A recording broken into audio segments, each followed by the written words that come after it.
Welcome to Dear Finds, the podcast where three awesome guys talk about three awesome albums. I'm Chris Morrison. I'm Ian Gebhardt. I'm Cody Jewell. Right on. We have a great show. Usually we're four awesome guys talking about four awesome albums, but we are down one tonight, so we're just going to move ahead with the three. We have plenty to talk about, albums ranging from The Police, Steppenwolf, and Led Zeppelin. So just listen back and you might learn a thing or two. Last week, I put out on Facebook, I asked everybody who's your favorite guitarist who should hold the Iron Throne. And then we also mentioned that, like, Throne of Guitars. Check out, go on Google and search Dave Grohl, Throne of Guitars. What, he made one? Yes. When he broke his leg. Uh-huh. He broke his leg, came back on stage, and performed while he was getting the cast on. Yeah, I'd seen that. And so the shows afterwards, it was like a guitar throne. It was like, yeah. And Dave Grohl is a fantastic guitarist and all, but that's like, who deserves that chair, like, in their home? A couple of people have answered back. Our friend Skip, which this is like a paragraph, which I really liked. He actually commented with a full paragraph. Check this out. He says, "Gotta give it to Buddy. I love Hendrix, but I think Buddy takes the cake. Buddy didn't need to play nearly as fast or as many notes. I think that's what gave Hendrix the crown. Hendrix may have been more unique, but I believe Buddy was a better player. He mentioned Hendrix, and Hendrix took that and put his own heart and soul into it, and it will always be remembered. But Guy was one of the originators of the modern blues. Not only was Guy better, he could tell you how and where Clapton, SR or Stevie Ray Vaughan, and Jimmy got their sound and duplicated it, and you'd never know the difference." I hate cold reading ever since drama class. I can't. I've never been great at it. Our friend Patrick says Hendrix all day. Knew somebody was gonna put that little keynote in there. Our friend Christian says Alec Lifeston. He makes guitar pop with both Geddy Lee and Neil Peart. Overwhelming bass and drums. Look up La Villa Stringato. Oh yeah, La Villa Stringato. Duh. It's hard reading it, but I was like, I was like, string. I was like, oh, what? Duh. Today, John. It's okay, just sound it out. And those were the three we got back. At least three of the best. And maybe at the end we can talk about the ones we think should go up. Maybe some were mentioned, some maybe we'll have some three weren't. to match those three. Yeah, right. I got a few different ones that I could. Yeah, me too. I mean, like we're all guitar players, so It's gonna like, be who hard can I for piss us. off? Yeah. Who am I going to offend today? So we're starting off. What was the year of the first album we got? First album we got is my album. It's from 1968. Steppenwolf's self-titled debut album, titled Steppenwolf. Right on. Yeah, it was released January 29th of 68. It was recorded in about the fall of 67 in Studio City, California, under this studio named American Recording. But the real name of the studio apparently is American Recordings. I don't know. It's big jumble. I guess they had a name change later down the road. Really doesn't matter. But Not cool. important. yeah, they were under the label ABC Dunhill, which they stayed with till their breakup in about 71, I think. Wait, so they were only like active for like 4 they years? really only had like 4 years where they were like critically acclaimed. You know, I mean, wow. This album, once this album came out, though, they were a household name. You know, there's some good big songs on this album, but like after their first couple albums, I would say they really declined. Had a lot of members coming and going. Yeah, Then that just destroys kind of the. It really did. the sound kind of. Yeah, a lot of replacement guitarists and bass players for the most part. But yeah, it was produced by a guy named Gabriel Meckler, who he pretty much got them their start and stuff, and he was with them through the whole friggin' thing. He actually died in a motorcycle accident in 77, I was reading. Wow. But he's Was also... he riding with John Bonham? I'm sorry? Was he riding with John Bonham? John Bonham. I just know, fun fact, John Bonham used to like have fast cars and. Oh, you know, yeah, he Okay. did, yeah. Speedster? I don't know if he was with them. Yeah. They might have cruised together. I don't know. Yeah, John Bonham was a friggin' he was a Motorhead dude. Right on, dude. That's cool. I never Yeah. knew that. But Holy crap. this guy Gabriel Meckler, he was actually the one who coined their band name because before all this they were known as the Sparrows. Yeah. Not as good. Yeah, it doesn't Yeah, punch. Not at all. Steppenwolf is Steppenwolf is like the most badass fucking band name ever, in my opinion. sounds like something out of the woods. Yeah. Steppenwolf. Well, it's actually a Steppenwolf. novel by Herman Hesse. And Meckler happened to be reading this at the time, and that's when he was like, "Hey, you guys should change your name to this because it sounds way fucking cooler." And they did. Hey, dude, how about Steppenwolf? Like, if I was reading this badass book, you should change your name to Glamdring. Better than the Sparrows. Yeah, better than Sparrows. Sparrows is fucking lame, man. Learn something. This is marketing. learn something. This Right. business is about marketing, motherfucker. But yeah, Just like thinking as about far as Gotta market, motherfucker. as far as how well this album did, I mean, it went pretty far. It never went platinum, surprisingly, from what I read. I didn't see anything about it going Oh. platinum. It went What? gold. Any big Singles went names? gold. Any big name songs on there that? Oh hell yeah, dude! I mean, this is their first Yeah. one, so "Born to Be Wild" was on it. Oh yeah. That was their first too. The okay. Pusher, That sounded cool, by the way.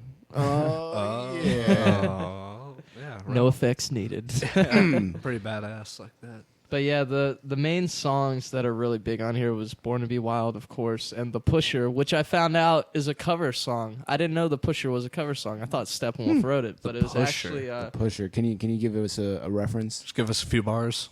it's the song that's like, you know, I smoked a lot of grass. Oh, I popped a lot of pills. It's the one where he says "God damn" in it like 5 million times. God damn. Yeah. But yeah, those were the two most notable songs on this album. And I mean, of course, they fucking went right up the charts. Like, this whole album was number 6 on the Billboard. "Born to Be Wild" was number 2 on the singles charts. Yeah, this is probably one of their best albums. I mean, later on, their album "Monster" was really big. A lot of people say that's the one that really defined them and stuff like that. Monster. But as far as track listings go, I'm not really too hip on that album. Yeah. Like "At Your Birthday Party," that's a really good one. But this one's probably my favorite though, because it's like, it's real acid rock, you know, like It's like psychedelic rock. This like, and this was their first. Yep, it was And their that's- first one. Yeah, a band's first album that's like the biggest one. It's usually Yeah. the best because they're straight off the street at that point. Yep. Yeah, they've been playing clubs and there's like, okay, album time. Yeah. Boom. They had like quite a few covers on this "Sookie Sookie." That's a good song. That's the opening track. Is it now? "Hoochie Coochie Man." They did a cover of Yeah. that. Man. Oh, is Written that? by Willie Dixon. He's the guy who Okay. wrote it for Muddy Waters and Let's stuff. say, And I Watch heard- Cadillac Records. Yep, and Led Zeppelin was later sued by that guy. Yeah. And they He lost. got paid. Yep, he got Oh, paid badass. like over $1 million. I think Yeah, it was. he He got got paid. I think Yeah. BB King has even covered that. Oh yeah, a Hoochie Coochie lot Man. of people have Like, covered that oh, song. I Yep. miss BB King. I really wish I wish I could have seen him at Wolf Right. Trap. Led Zeppelin covered a lot of songs too. They stole a lot of songs as well. Yeah. Yeah, I've heard. It's tough.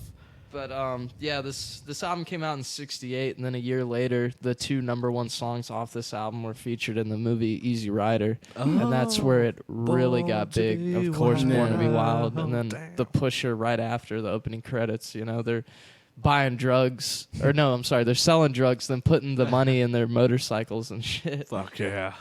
It's great, man. But Freedom yeah, of the road. I was looking into like One any day. One day. Oh, I'm dreaming. I could just right, take that trip down to New Orleans, man.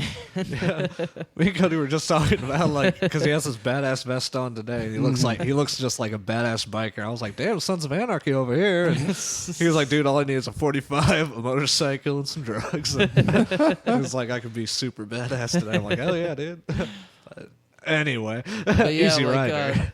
Easy Rider. normally for these podcasts, I love doing research on the albums to find out all the cool stories and stuff behind these albums, the Yeah. stuff that was happening during it. No. But this album, there wasn't really a lot of stuff going on, you know. They were trying to cut their first album, you know, so they got that shit done in the fall of '67, Right you know, and like nothing too crazy was going on before then. Basically, they were hitting the pavement, you know, trying to Exactly. get things done. They're doing their job. Nice. You know? Just as a band should. It's just like no Right. bullshit. It's clean. It's just go in and get it the fuck done. Yep. Hell Make yeah. some good music. Yeah. Yes. There was some interesting stuff before and after, though. Like, I mean, Steppenwolf, they started playing in 1961, believe it or not. I didn't know they were Ooh. together that early. Wow. And they're actually from Toronto. I always thought Oh. Steppenwolf was American, but they're Canada. actually... Yeah, they're Canadian Oh, Canada. American. Canadian Americans. All the members are Canadian except for except for the bass player and the guitar player Michael Monarch, who is like one of the best psychedelic rock guitarists ever. I mean, I take a lot He of was inspiration American? from. That's Yeah, it. he was Okay. when Ha, take that, Canada. yeah, when the Sparrows, I'm doing quotation fingers right now, but when the Sparrows first formed, it was the lead singer, John Kay, Goldie McJohn, who was the fucking heart of Steppenwolf, the organ player. Ooh, But- yeah, that. Yeah, like Yeah. there's like three things that Steppenwolf is most noticed for, and it's that damn organ that is so chunky and badass. Yeah. The beautiful guitar that just rips over everything with long solos, and then Mm-hmm. of course John Kay, the lead singer. You know, He he's just kinda he's got got that that roar, unmistakable voice. I haven't heard an organ called Chunky in a very long time. I mean, like going back to like Right. college time. I haven't heard Right. an organ called I Chunky always think. in a long time. I always think when I hear chunky organ, I think of was it time keeps on slipping, slipping. Right. Yeah. It's like. because I always think of Steppenwolf, man. Well, it's Chunky Steppenwolf's, organ, Steppenwolf. Yeah, dude. Yeah, The it is pretty. dum, It's unmistakable. Yeah, it's Yeah. like definitely like this is the '60s when you Yeah. hear it. You know, it's like a staple, man. Yeah, it's like that's a and great if you album. took if you took that organ away from Steppenwolf, their sound would just be like totally naked without it, in my opinion. Yeah. Like Just it's kind of just- guitars doing their thing and Yeah. drums. It's like okay, but that organ gives it that edge, their yeah, sound. they're the reason why I've always wanted to have a band with an organ player in it, just because it's so awesome. So man. I we love could it. do cool stuff. Ian, we're looking. Don't at touch you. your nose. I don't know how to play the organ. What are you talking Bullshit. about? You It's can play, not like a piano. I'm you sorry. can play a piano. You can play an organ. That's what most people think. That's what I know. Damn it. Like, get back to work. I'll throw you I into don't the need organ. to think. I know what you can do. But yeah, so early '61, you know, the singer and the organ player and the drummer, they put together this 3-piece called the Sparrows, and they're still trying to get more people. So they had some notices put up in L.A. record stores and instrument stores, and that's actually how Michael Monarch and Rushton Moreve came in, the bass player and guitar player. And I mean, from there it was history. You know, they got together, started playing. They played some really cool gigs. Like they played at the Fillmore East before they even cut their first Hey. album. Like that's pretty fucking. That's impressive. That's awesome. You know. Wow, film. Yeah, I mean, it wasn't. It was released like not too long after they played at the Fillmore too. So they were like on their way to fame. Pretty much, but like as soon as after that album, they were already pretty much kind of starting to decline. Even though Wow. the next few years they had like some pretty good commercial success, you know, with different songs. How many other albums came out before they broke up? I want to say, I think like 3 or 4, because after Steppenwolf, there was Steppenwolf the Second. And then I believe after that was Steppenwolf at Your Birthday Party. And then there was Monster. And I want to say after Monster, there was maybe one more. Oh, wow. If not, though, it was just like a bunch of greatest hits being So, pumped to out. put it in perspective, you said this was released in '68. Yeah. And they broke up in '71. Between 71 and 73, something like that.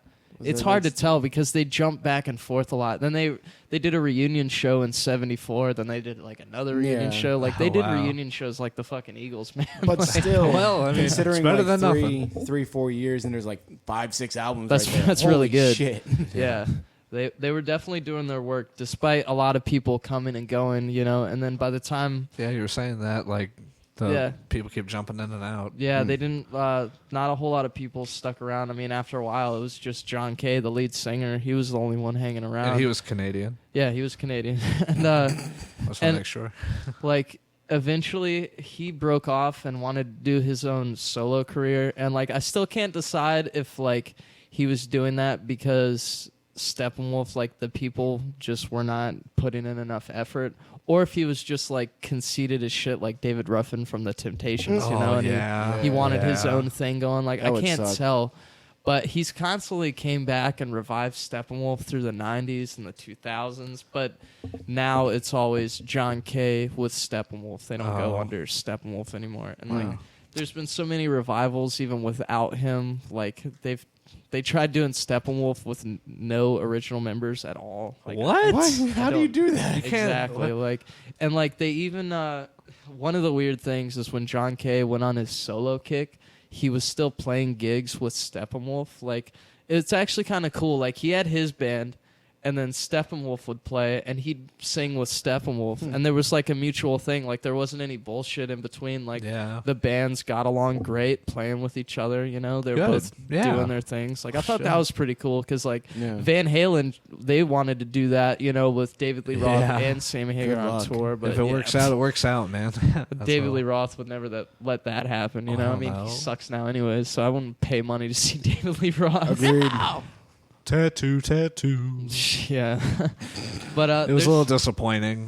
It was. Yeah. There's some funny shit though here, like Moriv, the bass player, Russian Moriv, he eventually was kicked out of Steppenwolf in '68. Like, this is before they even threw Born to Be Wild and Easy Rider. What? They kicked the bass player out. Man, that because sucks. he wasn't showing up for gigs. He didn't want to come out to LA because his girlfriend apparently convinced him that LA was going to get leveled by a crazy ass earthquake. So he was oh my god. he was paranoid as hell. Poor guy. Yeah, after missing gigs, they were like, you know what, we're done with you. And then they had this one guy come in that used to play with them in the Sparrows, this guy named Nick St. Nicholas. And this guy was fucking... Nick St. Nicholas. This guy was crazy, man, because they played another gig at the Fillmore, right, with this guy, and they immediately kicked him out because he went on stage wearing nothing but rabbit ears and a jock strap. Well, I mean... And John Kay was pissed off about this because, see, this is where the conceited thing comes in. Hey, get some trousers on, eh? Well, like, sorry. He had this whole image in his head for the band, and like this guy putting on a jockstrap and rabbit ears like disgusted him because he wanted everyone in the band to wear like leather vests and fringe and shit like the that. first like, beginning of the punk movement. Right? Yeah, exactly. It's like, dude, we're trying to look badass, not like a joke. Yeah, like, and that's. I mean, it's marketing. It's you know? understandable. It's marketing. You know, it's I get that. understandable. Yeah. But bunny ears and a jock strap, man. He wasn't having that though. He wanted everyone to dress like him, so he was like, "No, you're done." I was gonna say, like, I'm the kind of guy to be like, "That's bold as shit." Like, go ahead, like, cool, do your thing, man. Yeah, it's like this might be a great gimmick. I don't know. Yeah, I mean, John Kay was pretty much like the leader of this band. You know, he started it. He wrote a lot of the songs. He actually played guitar, which I didn't know. Hey, he played guitar on the Pusher, not the lead, of course, but he played a lot of rhythm I didn't know about. Cool. Yeah, man. But they broke up in '72. That's when they broke up. It was on a 72. they were I think it was planned because they did a farewell show on Valentine's Day, and they broke up right after it. How romantic! Another breakup on Valentine's Day. That's kind of cool, I guess. Yeah. But then fuck your love, we're breaking up. But yeah, they got back together in '74, and I mean, they never reached the same success that they had in the late '60s. Yeah. You know, that just so it's just kind of like they had their peak and then I mean, right they had down. some good cuts of songs though here and there, like there's so many good songs spread out throughout their other albums, and even one of my favorite songs by them, "Screamin' Nighthawk," which is a badass blues song that they do. It's not like slow blues; it's like fast-paced blues. But that song was never released on an album or as a single. The first time it showed up was on a Greatest Hits album. That's pretty cool. Which I can't believe though, because that song is so awesome. Like it's a Greatest badass. Hits. You know? It belongs there. You know, it is. Yeah, but I mean, some other cuts of other songs they've done, it's crazy listening to it because, like, there's this one song, Your Wall's Too High. When I first heard that song, like, a year ago or whatever, I totally thought it was, like, Steppenwolf from the 90s or some shit. Ooh. Because the recording of it sounds so pristine and so, like, modern. Uh-huh. It's crazy. But it's, is it on this one? No, it's on Steppenwolf the Second, which came out in, like, 69, 70. It's just crazy, though, because it sounds like a modern track, but it's old as dirt. Right on, man. It's all that all the analog equipment. I'm sure that Yeah. you know, all that stuff sounds fantastic Yeah, compared to the digital crap that we have today. Right. But yeah, I mean, that's pretty much my pure find, you know. Like, Steppenwolf has always been one of my favorite bands. Born to Be Wild is a song that changed my life when I was a kid. Like, I remember my parents got me the cassette tape of Steppenwolf's greatest hits, and I didn't listen to any other song on that but Born to Be Wild back to fucking back all the time. To be wild. Like, that was my song when I was a 8 kid, weeks. man. It's still great, you know. Like, I don't love it as much as I did back then. It's still good, but I have Yeah, other just- Steppenwolf gyms now, man. Like, Exactly, and once you move on from, there's always that one that's like Yeah. that grabs you, and then you listen to it forever and ever and ever, and Yep. Yeah. eventually it's like, oh, you love all of it. yeah. And But it all holds a special place. That's a badass album, though. It looks man. cool. Oh yeah, and one other thing is the copy of this album I have is actually an original. I didn't know it. I thought it was a reprint until I did Yeah. my research.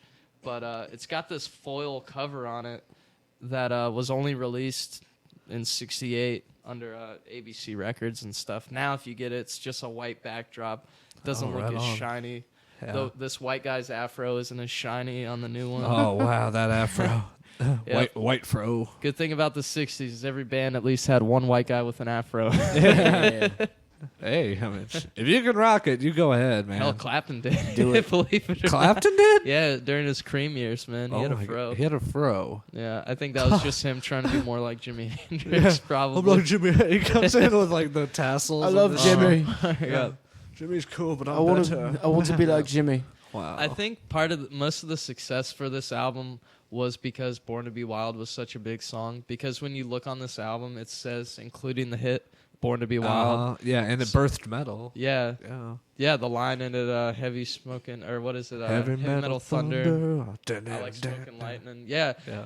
that song was actually it was inspired by the guitar player. He was like on the road or something, and he saw this billboard of a motorcycle Yeah. breaking through the billboard and shit. And that's what like gave That's him cool. that's what gave him the idea for the Want to song and be shit. wild. And Yeah. it's a motorcycle anthem now. I know, right? Yeah. Like, if you get a motorcycle and you don't listen to that while riding it at least once, you're wasting an opportunity, people. Yeah, you need to sell your Toyota motorcycle. in Yeah. this case. Well, if I could afford a Harley Davidson, I'd get one, dude. Right. Oh, my God. It's That song expensive, just, man. Go like, with the Honda Fury. I bet that whole album is worth listening to on the road, like, Oh, just fuck yeah, driving. dude. Oh, hell yeah. I mean, a lot of Steppenwolf stuff is, man, it just You can go cross speaks country and volumes, man. feel American, even Yeah, though it's dude. by Canadians. Well, Canadian Hey. / American. Remember, Oh. the bass player and guitar player were American. Yeah, so we get some maple syrup with the American. Yeah, Mhm. that's badass though. Like, man, I'm just thinking about it now. It's a really good album. yeah, man, it's a great. Good record. choice. Yeah. All right, now it's time to time travel. Boing. All right, I guess I'm second. I'm doing Led Zeppelin's album Presence. It's their 7th studio album in 1976 by Swan Song Records. It was recorded in Musicland Studios, and that's in Munich, Germany, which I've been to. Whoop, which I thought was really fun. Wow, they recorded that album in Munich. Yeah, I didn't know that. Yep, it was recorded in Munich. Was it Robert Plant and Jimmy Page? Basically, they wrote 6 of the 7 songs on the record, and I think the last song was actually written by everybody. They say. What song was that? Don't have it. I did not write down which song it was. I think it's just the final one on the. I think it's the final one on there. Daisy is going nuts. Yeah, apologize for the squeaker toy in Yeah. the background. I think T for One is what they all Okay. worked on, but this one does have Achilles' Last Stand on it. Yeah. Cody, you were asking me about that. And Yeah. Cody is the Led Zeppelin guy. Like, I'm not even a huge Led head, but I know Cody. He can like. Yeah, we're gonna 'cause, tag like- team this actually, dude. Let's tag team this real quick. Because like me and Kyle, a year or two ago, we were going through Zeppelin songs, just like talking about their albums, and for the life of us, we couldn't figure out what album Achilles' Last Stand was on. Like we couldn't figure out if it was a single, we didn't know what the hell. And then we came across Presence on the internet, and I was like, what the fuck is this? I've never even heard of this album. Because most of them Yeah. are Led Zeppelin 1 or Led Zeppelin 2 and 3 and Yeah. all that stuff. Yeah. I was the same way. I was a big Led Zeppelin fan when I was much younger. And, I mean, the only time that I had heard Achilles' Last Stand was on... Oh, crap. What, like the later days? Yeah. Was it like a live? Was it a like a no, live thing? Okay. it wasn't the Wild West, that album. How the West Was Won or something. Yeah, that one. Which is a great DVD It's set and CD I set. have it. Oh my god. Yeah, me It's too. fantastic. I love it. My mom got me So it for good. Christmas on CD Nice. once. So, I was so like, freaking cool. good. But Yeah, yeah, I think it was the later days or something like Yeah. that. Because, I mean, That's where I first heard it was a 2-disc thing. It had the early days and the later Yep. days. Yeah, that's where I first heard it. Yep. This album was. This was close to the last of them. The album that came out after this, their 8th album. I think that was In Through the Outdoor. Oh, that was after this. Yep, that was after this. Oh wow. And then what was And Coda that was after really. that? You'll remember that's experimental almost, like a lot of Right. just weird stuff. Yeah. This album is actually pretty damn good. It's mostly focused on just guitar riffs, drums, that rock and roll sound, Yeah. which Jimmy Page really loves it. He says it's a very important album. Out of all of them, this one is very, very important. Hey Daisy, could you drink a little bit louder? Puppy dogs. Let me see here. Page wrote. Oh, all the guitar overdubs were done in one night.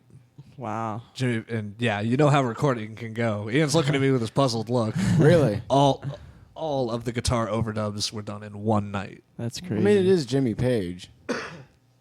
Yeah, he is. I was thinking the other day of if guitarists, some of the greatest guitarists, because I was thinking about the question. I was like, what if they had like, if you could title them like the scholar, the wizard, like.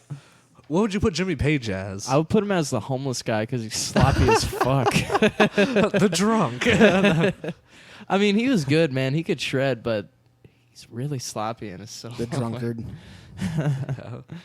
And the engineer Keith Harwood, he'd done other Zeppelin albums before, so Jimmy really worked with him a lot on everything. This album was also recorded right after Robert Plant got into a car accident, so they say there was a lot of turmoil within the group during this time. Didn't he lose Oh, his wow. son in that? I'm not I sure. believe he didn't- lost his Oh son my in God. that car accident. 'Cause that's what they were saying. They were saying, Yep. so much turmoil. That's why I just kept writing. I was like, nobody's saying anything. Yeah, about it. Robert So Plant's turmoilous. son was killed, and Holy he hell. he fucked up his foot or his arm or something like that. So Zeppelin didn't get back together for like over a year and a half. Oh, something okay. like that. Then that would have been it. Then Yep. Yeah, I remember reading that, and I was just like, "Oh my god, I never knew that happened to Robert Plant." yeah. They That picked the sucks. name. They picked the name Presence. First, when they finished recording and everything was finally done, Robert Plant said that, we should name this album Thanksgiving because it was actually completed on Thanksgiving Day. Wow. She's actually being a dog. I'm very surprised. What a time to be a dog. Yeah. She never, ever does anything but lay there and wait. And now she's like, I'm going to play with toys. I'm going to drink water. So anyway. Very cute and lovely dog, by the way. Yeah, absolutely adorable. She's a little sausage pup. Presence was named Presence. Robert Plant wanted to call it Thanksgiving because it was completed on Thanksgiving. And everyone else decided, no, we don't really want that. We want something that really tells about the presence of the band, that when they are all together, they have a presence in a room. They can control it, kind of. And what is it? The album art has all these old 50s-esque pictures of, just life around. Like, there's a teacher with a kid teaching him. There's a family sitting around a dinner table. Right. People on a golf course. Workers in a factory. Yeah, workers in a factory, and there's always this small black, almost like an award-looking thing in each picture. Jimmy Page said he absolutely loved that design because it's kind of a jab at Space Odyssey with Yeah. the monolith and everything. They wanted to call the album Obelisk Yeah. because of that. They wanted to call it Obelisk. That would have been cool. Yeah, Yeah. that would have been badass. But everybody was like, "Well, we want something better. That's like presents and what, you know."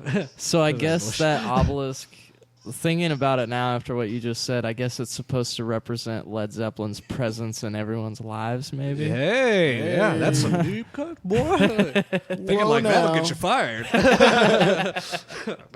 Shit, well, I ain't getting paid for this shit anyways. Right? It's like, fuck it, I quit.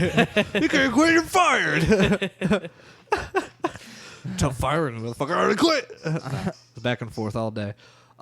It's definitely their slowest selling album out of all of them, but it did go triple platinum. Wow. Yeah. Do you know how long after it went triple platinum? I think it took about a year. Only so- a year? I Only mean, that's a year? That's impressive. Yeah. That's that's maybe a bit Especially longer. if it's Like I their said, slowest selling album. That's said three, maybe. That's 3 million units. 3 Yeah. million units in a year? it was probably, I don't know, probably 5-6 years. now that I'm thinking about it, I'm like, I don't know. It took a while. It took We'll a fact check that. Yeah, we're That's gonna still fact check good that. though, because I mean, Tune in some next bands week. it takes them like 30 or 40 years to hit platinum, you know. So yeah. still good.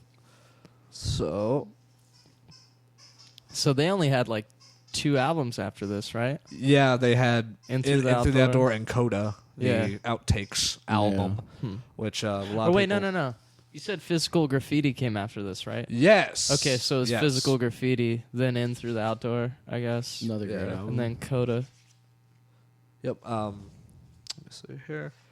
That's I think that's wait, it did reach the top Brits and the USA charts.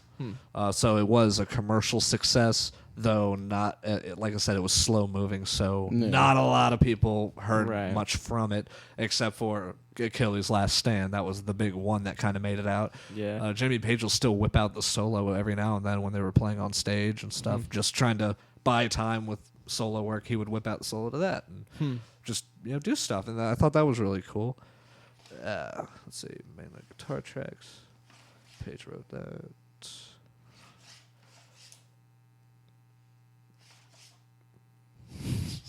Alrighty. Chris is trying not to mark his album while he's scratching out his Yeah, his scratching notes. out notes just so it's like, okay, I don't want to repeat nothing. So, and that's And Physical Graffiti comes after that.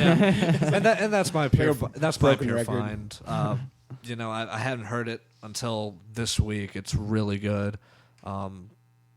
Especially Achilles' Last Stand. The first, like the A side, is spectacular. Like when I was reading about it, I was researching, they said, oh, the guitar takes kind of the main stage in this album. I was like, oh, okay, let me pop it on. And yeah, it was rocking, man. Just that Jimmy Page sound. It was very crunchy, just rough and Right. just moves. So I really do like it. I did like this album. I got it from my owner who moved away, or my manager who moved away. I always say owner too. I tell that story 100 times. But this was in his collection. I didn't know anything about it, and then Cody's like, "Dude, that shit is like pretty hard to find. Like, not many people even know about that." Yeah, I've never been able to find that album, man. Yeah. Blue Shark. Yep, Blue Shark. That's Yeah. where to go. We've seen it a couple times there. Yeah, Really? I've seen it 2 or 3 times. So wow. anybody can pick up this album from Blue Shark in Fredericksburg, downtown area, Princess Anne Street. Caroline. Caroline Street. I always say, I don't know. That's the only street that it's like, yes, I like that one. And the Caroline only, the only Blue street that Shark. we ever visit is Caroline Street. Yeah. Well, there's nothing else anywhere else. There's churches. And, Welcome to Fredericksburg. there's churches. Period. So now we can time travel. Are we time traveling now? Yep. I'm Alright. done. Those are the notes I had. Not much happened. Just like with Cody's, I was like, there wasn't too much to talk about, really. It's like yeah, they they just they got in and actually did their job. yeah, it's like, wow, they did. They got in, they got out, babies were made, and great music came too. After so many podcasts, it's like, wow, that's kind of a rare thing, musicians doing their job. Yeah, Usually it's they're like- fucking around doing all this crazy shit. Yeah, it's like, wow, okay, it's pretty normal. They're like, yeah, they went to the studio, and then they recorded. Then And they left. And then the album released. Then they made money. Robert Plant ate a then they burrito. He ate a burrito. It said it was just fine. Wasn't too cold, wasn't too hot. Completely vanilla. Cool. So yeah, we're gonna time travel. Wop, wop, wop. Time travel. Yeah, we're going kind of further now. What was he? Where were you? You were 70. 76, and we're going to Oh, we weren't that far away. 1980. Oh wow. Yeah, not too far 4 away. years later in the future of Dum, dum, 1980. The Yeah, world is a surprisingly, habitat. it's like what Led Zeppelin had 3 albums after that, after Presence. Yeah, that the last one was in 80, wasn't it? When Bonham died, I think so. Yep, Maybe 80. 79. Maybe. I'm like not I said, sure. they came out with Coda. I think that was the very final one before the Wild West and all that shit. Yeah, started but coming we're out. gonna put Yeah. some things into perspective here. It's like right on. I'm doing the 3rd studio album from the Police. Okay. Zenyatta Mendata. Senora Mendata. Zenyatta Mendata. That is the name of the album. Sounds So, delicious. That was their 3rd album released in 80. So that means their previous 2 was around the same time Zeppelin was releasing their last. Oh wow! stuff. So Zeppelin's Huh. going on their way out. Yeah, and the which police are I like, mean, cool thing to you know Right. Yeah, that put is the cool. tips together at. But we're sword fighting facts. yeah, so Zenyatta Mendata, the 3rd studio album by the Police, coming in at just a little under 40 minutes, which the last couple albums that I've done have been under 40 minutes. yeah. Yeah, nobody can hear you because he's drinking his water, trying to put up a sound barrier with his album. Yeah. I'm back. I just need some Wawa. But yeah, just a little under 40 minutes. Fantastic album. Now, I don't physically own this album, but I realized that when I was looking at it, because I do have Synchronicity. Hey. Yeah, I just picked that up recently. But when I was looking at it, just bullshitting around, looking around and whatever, and looked at this album, looked at the track list, and I was like, oh my God, I've heard all of these songs.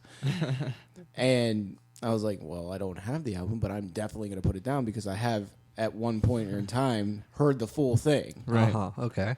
You have the pure find in your heart. Yeah, it's in my heart. And the Police is with Sting, and it's Yeah. yeah. Well, people at home might not know that. I'm trying to watch y'all's back, people. You hear the Police, you should know who it is. Yeah. The blue light special. Whoop, whoop. Yeah. Whoop whoop. Fuck the police. Coming straight from the underground. Yeah. But yeah, released October 3rd, 1980. It was recorded July 7th through August 7th of 1980, so in 4 weeks. Wow. They recorded the entire album, which was that's cool. cool. And I'm going to go into this a little bit. Not a little bit, but they recorded at Wizzelord. I'm butchering this horribly. It's from the Netherlands. Daisy is so critical. She's in the back like, like coughing. Like, damn, Daisy, take it easy on him.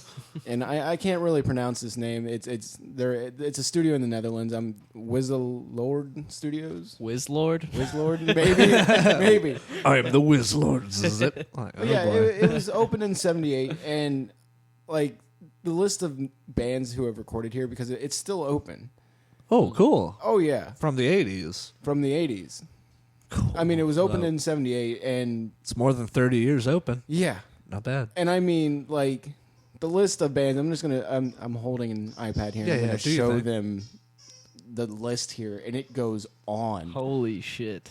Whoa. And it goes on, and like, there's not a whole lot of That's history crazy. with it because I'm assuming like you just look at these artists and you do it. That right? is like, yeah. that Did I is see like, 50 Cent on that list? Yes, 50 Cent has recorded here. there's Akon. it seems like there's 3 to 4 columns of about 15 to 20 artists. Oh no! Like, damn. Oh my God, and it's further. Holy it shit. scrolls down. Oh, jeez, dude. Yeah. Damn. Every- I'd love all to see those a people who've recorded- documentary about that studio. Yeah, can Yeah. you throw out a few names, man? All right, some names here. Well, we got 50 Cent.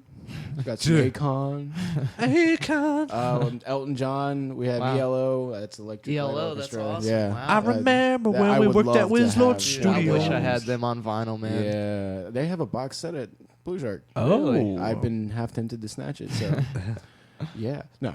Pay for it. Lionel Richie's recorded there. Frankie Goes to Hollywood. Sting. Sting. God, Tina Turner. Wow. Paul McCartney. Really? Oh, Iron Maiden. David Lee Roth. Judas Priest. Hey. Wow. Yeah. Yeah, The no, I'm Priest. just- Very colorful portfolio there. Yeah, and like this group that I've never heard of called Dr. Hook and the Medicine Show. I've heard of Wait, them. Dr. Hook? Dr. Sounds Hook and very the Medicine familiar. Show. Or was it Captain Hook I'm thinking of? On the cover of the Rolling Stone. Dr. Hook. I think that was Captain Hook. I don't know. I've heard of that band. I know I've heard of them. It sounds so familiar. Dr. Hook and the Medicine Man. Medicine Medicine Show. Medicine Show? Yeah. They're from the 70s. Don't know. Oh, they did the cover of Rolling Stone. Okay. I was So right. you're Cover right. of the Yeah. Rolling Stone. I got a lady named a Cocaine King. Yeah. So, I mean, anyways, like, obviously, you guys saw it's like this studio has done a lot, and they're still Yeah. open, and they still do a lot. Magical. Crazy, man. Yeah. That's badass. They're a good studio, and I haven't Right. heard of them. Whizlord. I mean, I haven't heard of it. Whistler. We're pronouncing this horribly. We will try Yeah. to figure out Yeah. what that means and Well, let's- what it is. Dude, let's give them a call, and maybe when they pick up, they'll be like, "Thank you for calling Whizlord Studios."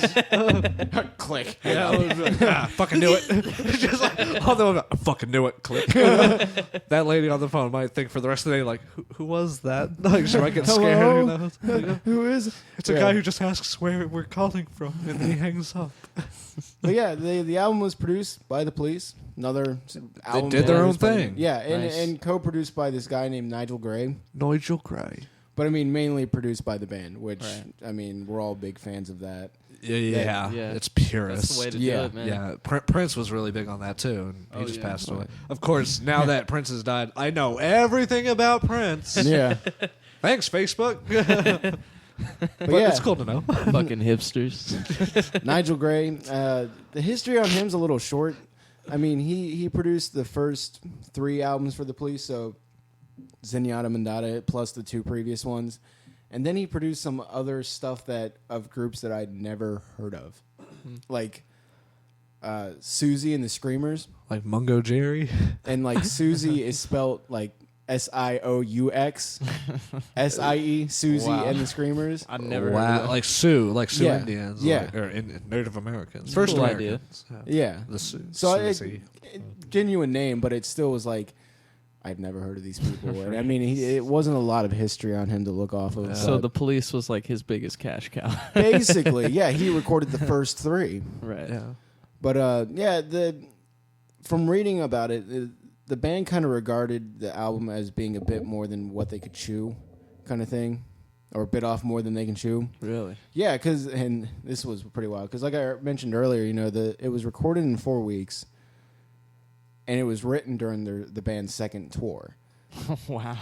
Yeah, so album written during their second tour and recorded in 4 weeks. Crazy. And Stuart Copeland, who's the drummer, said that they finished the album at 4 a.m. On the day they were starting their next world tour. Oh my God. So it's like they finished it at 4 a.m. on the day that they were starting their next world tour. And I mean, jeez. since they were recording in the Netherlands, their first stop was Belgium.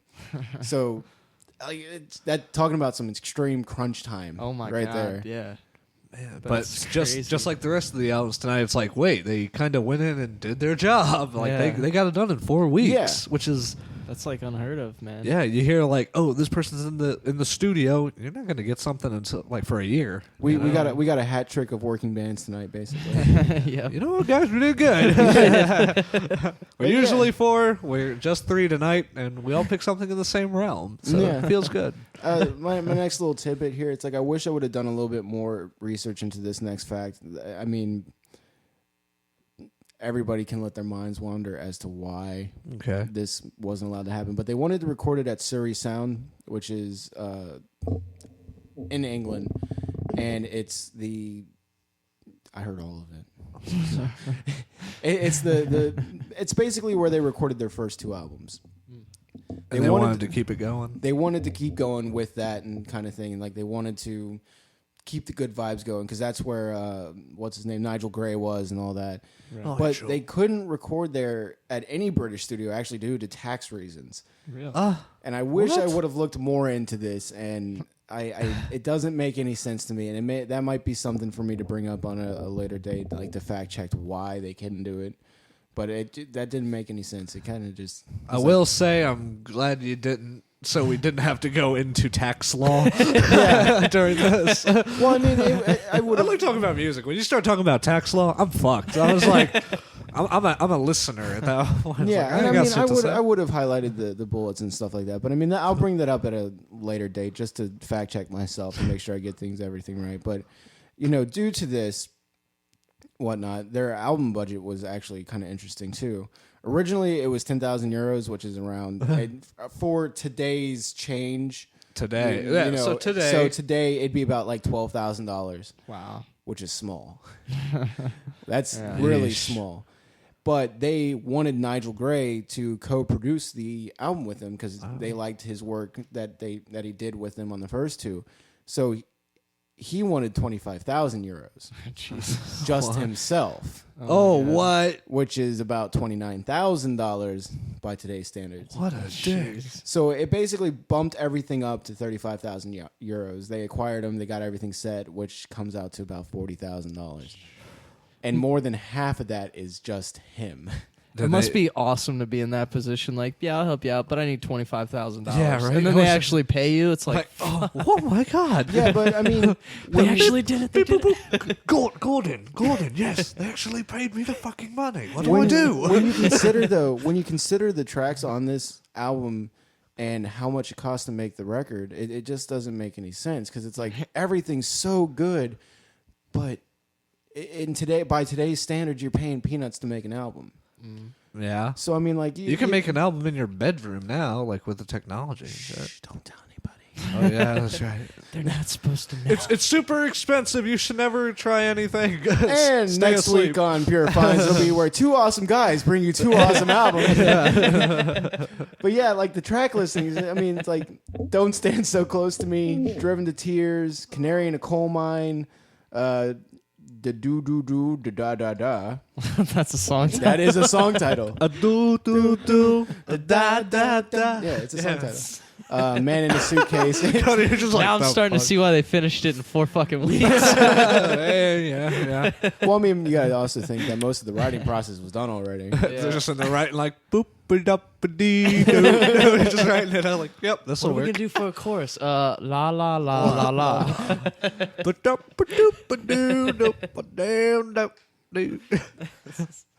But yeah. Anyways, the true police fans will understand what I'm saying. Yeah. It's like for those songs being on it, it sounds fantastic for the amount of money that was put into the album. This is basically your last declining like breaths of their reggae and punk influence. Right. Really? This is the last. This is of it. before. Yeah, this is before you start getting a little bit more poppy with every breath you take. Yeah. Were they Yeah. still even the police at that point? Yeah. Oh, really? Mm-hmm. Did they You ever know when switch Huh? from the police? Did they ever switch from the Well, police? I know Sting went solo. Sting went eventually. solo. That's Yeah. basically what happened. That That's song why Desert- he's Sting now. Yeah, Yeah. that song Desert Rose was the shit though. And then Stuart Copeland and I mean they've done their own things too. But I mean I want to say that song's on Synchronicity. And please, people, don't yell at me if I'm wrong because I can't remember off the top of my head. Don't yell, but definitely Facebook comment because I love corrections. Yeah, you can just kill me on Facebook, but No, just say, just correct us. You don't have to call anybody names. It's yeah, be nice. You It's can't. crazy how far at the end of the spectrum Sting is now.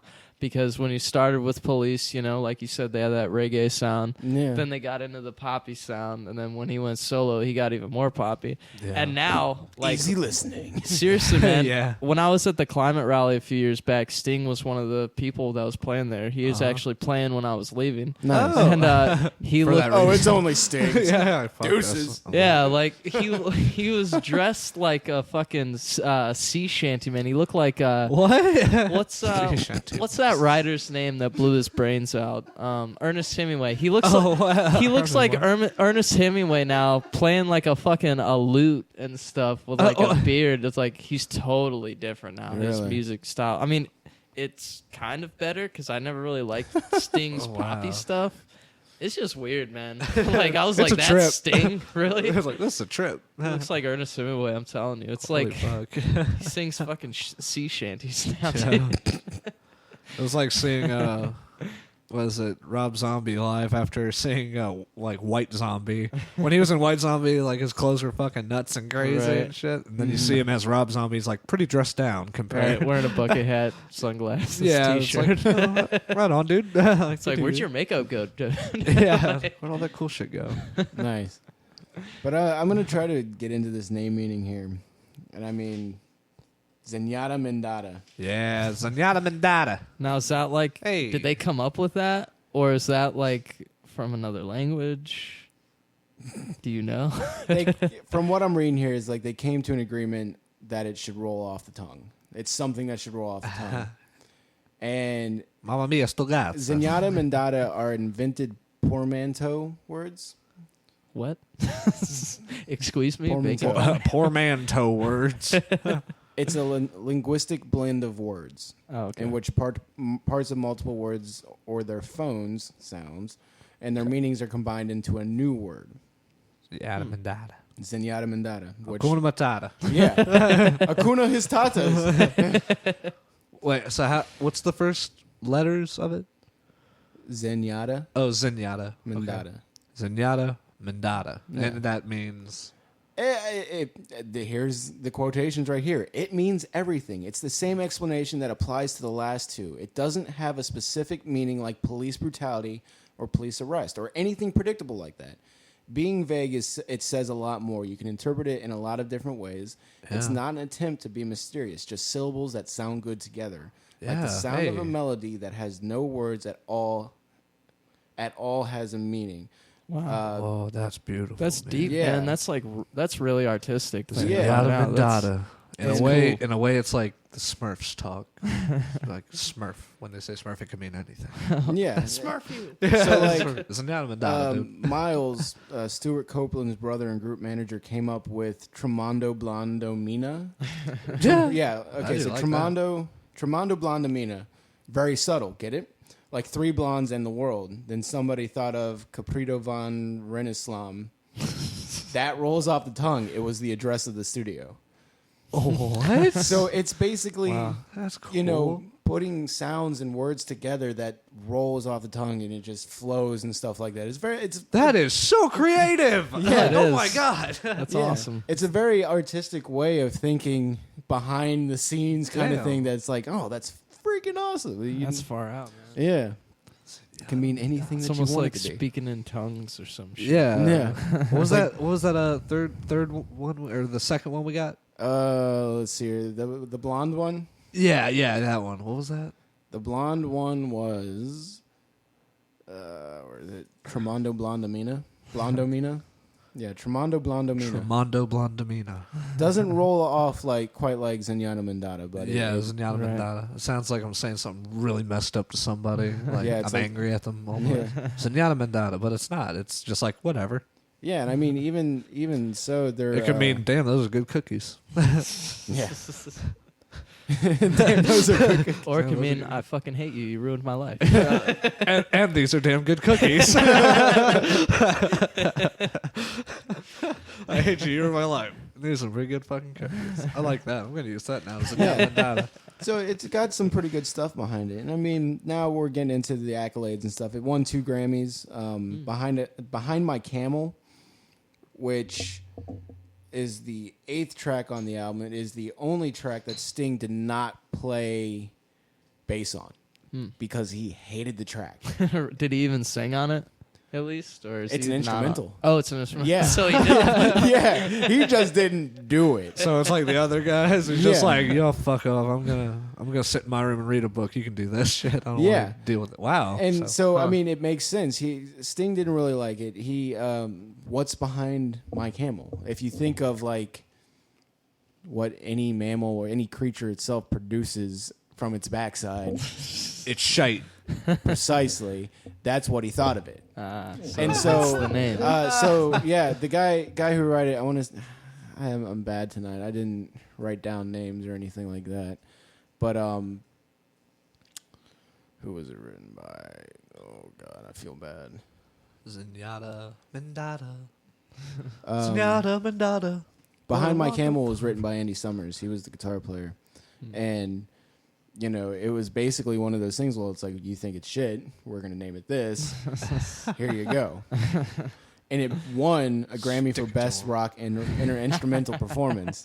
I bet Sting was sour about that. It's like, oh, you bastard! I mean, when you I'll get think you next time.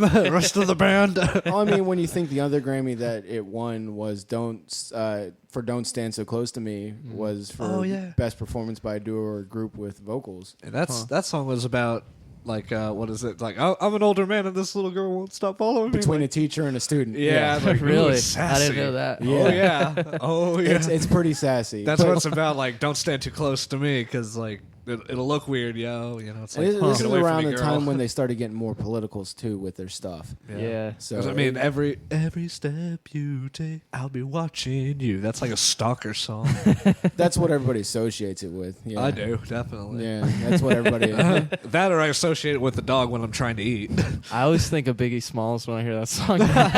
Puff Daddy ruined it. Yeah, Damn you, Puff Daddy. everybody associates that with the starter song. I think it's a really good song regardless. But it charted #1 in Australia and the UK. It hit #5 in the US Billboard, and it has Wow. been... Yeah. For once, it actually did better in the UK than the US. Yeah, it's like, Yeah. UK's like, usually they're like pissed off, and now it's like, you know, it's no half bad. Oh my God, they welcomed one of their own. They're all right, I guess. Something's up. It's like, I suspect foul play. Who'd they have to kill? Who'd they stalk? No. Who gave them blood pie or blood pudding? That's what it is. I don't even know what blood pudding is. That's a German thing, I thought. I thought blood pudding Blood was sausage. English. Blood sausage is... Yeah, that's German. Yeah. Blood pudding is English, where it rains all the time and the food's shit.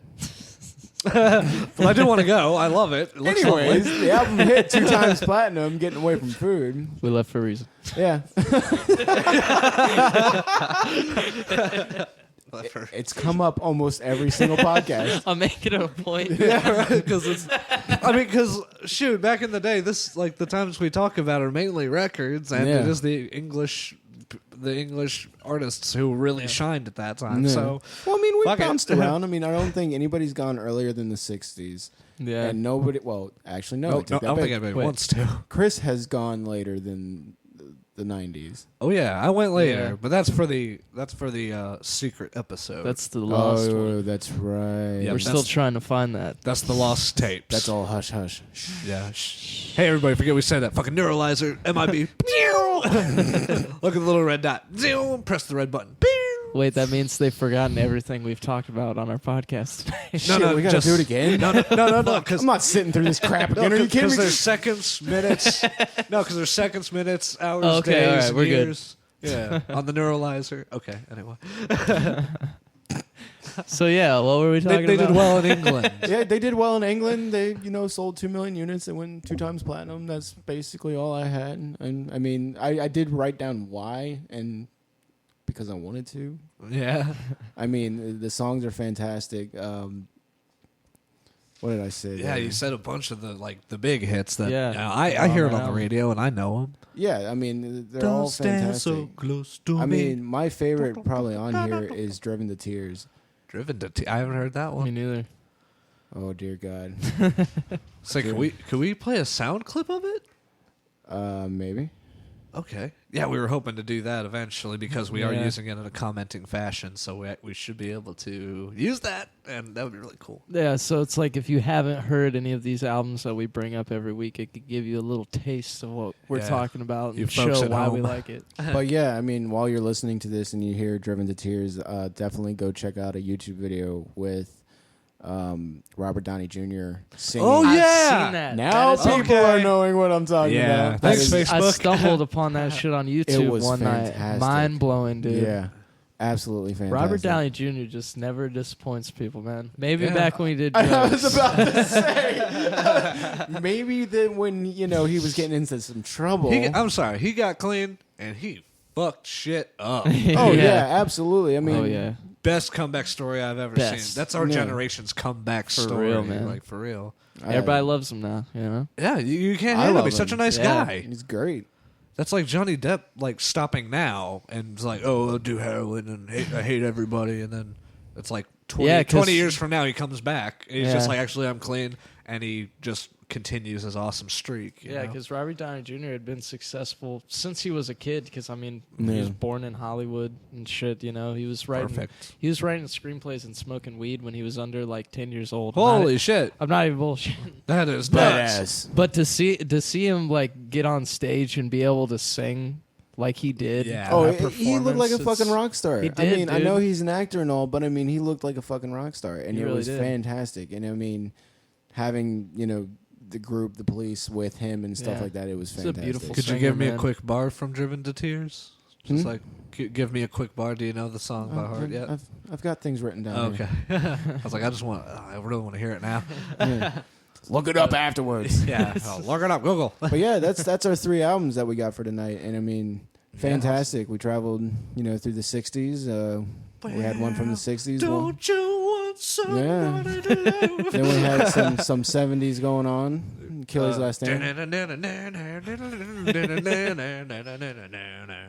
Not from that album. No, not from this album. Ah. And then we hit it off with the '80s, the beginning of the '80s, when all the music started. Like a virgin. Hey, touch for the very first time. You can dance if you want to. Yeah, you can dance if you want to. Hey, don't make fun of it. But She Yeah, drives so- me crazy.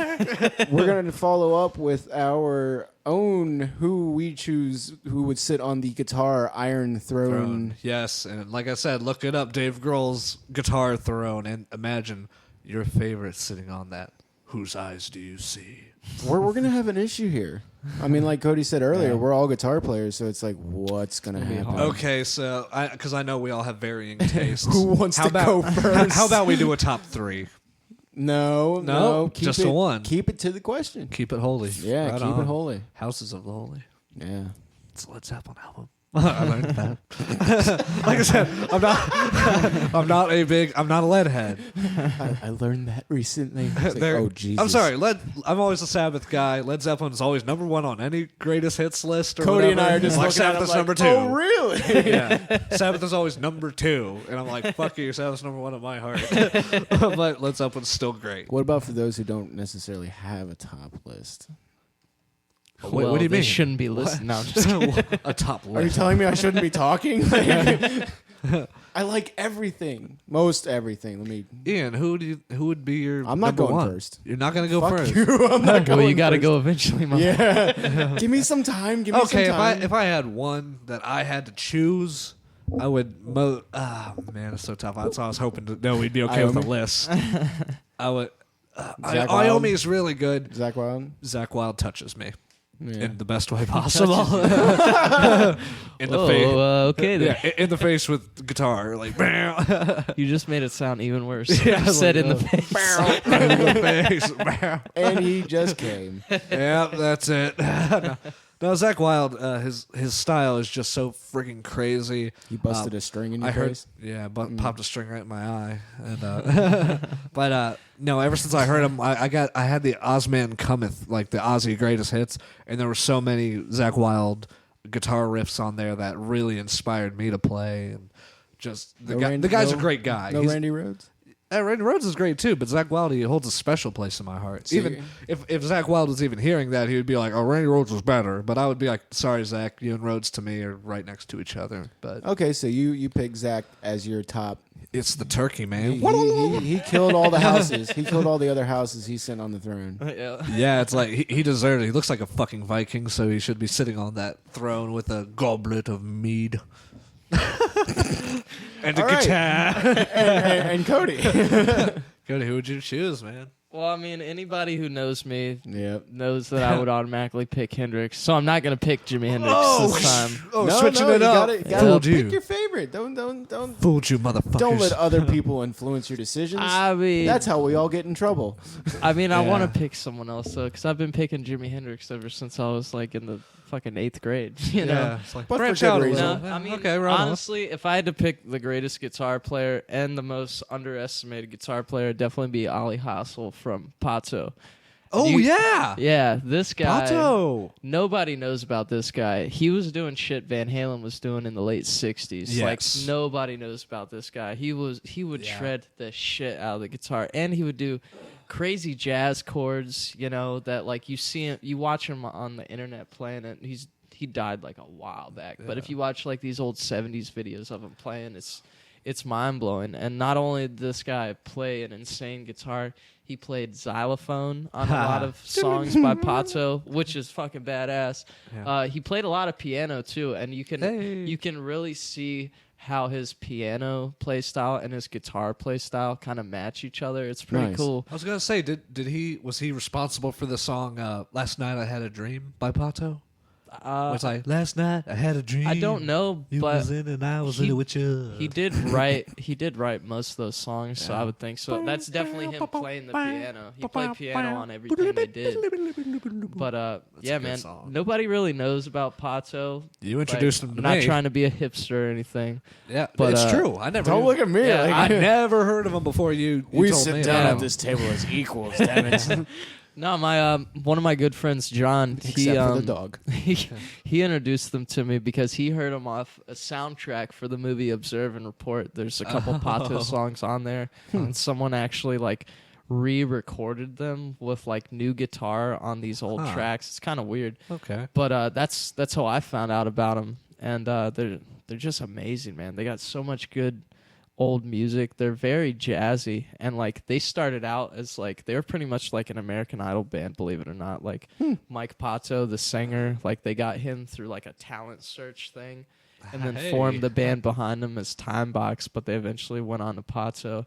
But that guy Ali Hassel, man, he did shit that nobody else was doing, and like in a way, he was like even Van more Halen back then. Yeah, man. Way before, like same stuff. Listen to his shit too. He almost sounds crazier than Hendrix. Like the shit he's doing, like the speed album. picking and What is stuff. the album? Monkey's Bum. Monkey's Bum, yeah. Monkey's That's my Bum. favorite album by them. We are cheeky. Yeah, it's really poorly recorded, and that's actually why they got dropped, was because of that album. No. But the songs are so amazing that you look past the scratchy recordings of it, you know. Well, But it sounds like a monkey's bum. It's so how do you spell scratchy. what, their band name? Yeah. Patto. Pato. The Unsung Heroes of Rock and Roll. And look up.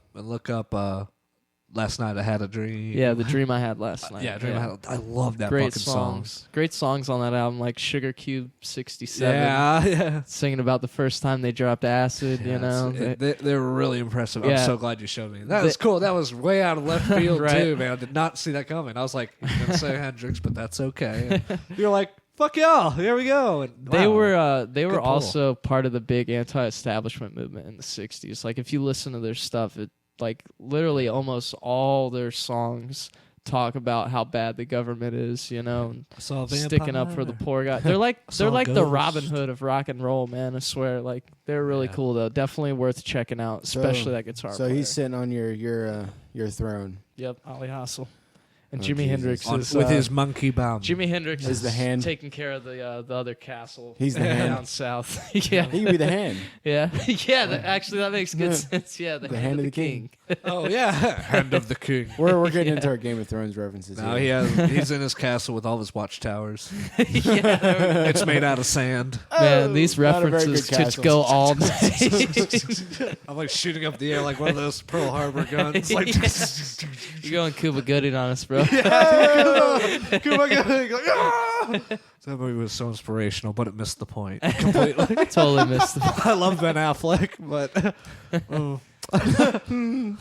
fuck Ben Affleck. I said it. yeah, I love Cuba Gooding's in here. He's too. not my favorite guitar player. I'll tell you that. Yeah. I guess I'm the one who's going to catch a lot of flack. Oh boy, here we go. Only one, remember? Load it. I know, and I want to give my reasoning behind it, but I'm not going to. Okay, no. I was gonna say start with the reasoning. Start with the reasoning. Start with the Yeah, reasoning, and I then be wanna like, hear "This it. is who it is." No Bam. judgments held. No judgment. All no right. We judgment. can't judge. We didn't go to law school. Everyone can judge. This is America, damn it! Don't you know that? Only assholes can judge. True. We painted ourselves into a corner here. If you Well- judged, you can't sit with us. Well, We're pink on Wednesdays. I'll say this: Jimmy's good. Right. Appreciate Jimmy. He's the beginner. He started that craziness. the wizard. Right. And then it went to Stevie, who was like a little bit cleaner. Right. I mean, The gunslinger. might not have been able to do. Well, actually, he can do a lot, but I mean, in my mind, he goes a little cleaner. It's like he's a new Jimmy in a different form, right? But can do it a little cleaner, a little smoother. It's like Jimmy 2.0 or something. Yeah, kind of. And now I'm even trying to get this out, and it's difficult because I know you guys are going to say something. I know people on Facebook are going to be as like, long as you're not about to say Nick Jonas, I think I'll. No. It's like I understand this person can be a little difficult in the world, and he's done some pretty dumb stuff. Is it Justin Bieber? No. Little Wayne. No. Little Wayne. I'm going to go with John Mayer. Oh, and I'm gonna go for the versatility of it or his playing versatility. I mean, because he is good. He's good. I mean, his he's our albums, modern Stevie. Yeah, kind of. It's like he's our kind of. I mean, it's debatable. I'm not gonna go into it because I know as soon as I said it, I was like, here we go. It's better than Nick Jonas. Yeah. But I mean, just like I would have been worried. just for his versatility and the how he can basically jump in and jump out of playing with basically anybody. Right. I mean, yeah, he is a sick guitar player. I mean, I never liked John Mayer. I still really don't. But I gained respect for him when I believe it was like the Tsunami Relief concert that they did on TV. Okay. He covered Axis Bold as Love. Hey. And before this, that's on one of his albums. Yeah, I didn't know he even played any kind of blues. I thought he just played his regular puss rock stuff, And then I saw that, and I was like, "Wow, John Mayer can fucking play, man." If you, I mean, I know that you just said that you're not a really big fan of him, but if you ever do have a chance, do listen to the John Mayer Trio. Mm.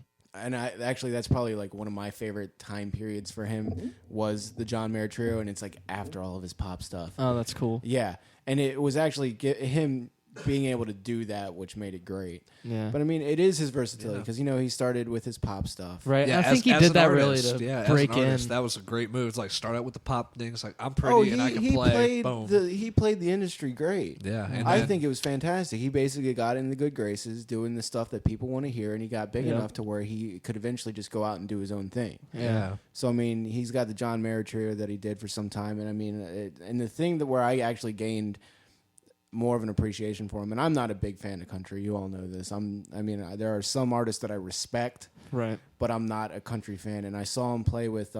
She thinks my track to sexy. Oh God, he's Australian. What the hell is his name? Keith Urban. Yeah. I saw him play with him, and I mean that's another guitar player that I absolutely respect, even though he's a country singer.